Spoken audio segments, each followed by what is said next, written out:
Tucumán y Tafí del Valle.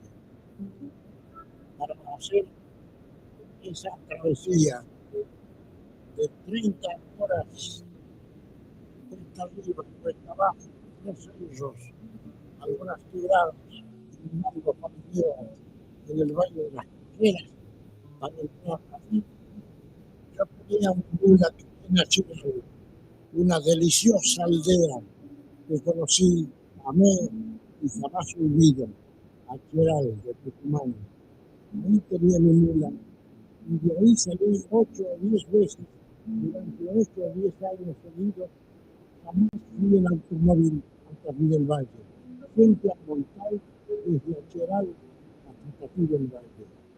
Y eso con el tiempo me trajo esta facultad y este montón de recuerdos y de ideas y las ganas de decirle mi amor y mi cariño y mi recuerdo permanente a Tucumán, a Cheral y sobre todo a la luna Tucumán.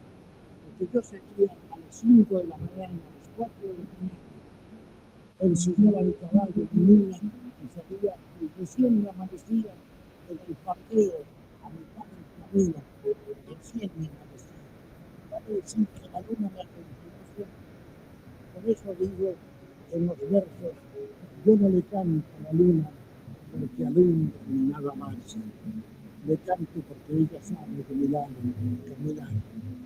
Y qué felicidad ahora, en este fin del 89, encontrar a unos amigos, compañeros, hermanos, terciopelados como yo, los tipi que tienen un alto sentido, un honroso sentido de la tucumanidad, que vuelven a cantar, a hacer sonar despacito su guitarra y recordar conmigo y con todos los argentinos que aman lo antiguo y lo de siempre, aquella luna humana de los recuerdos no solamente míos, sino de todo criollo, de haber estado trasquilado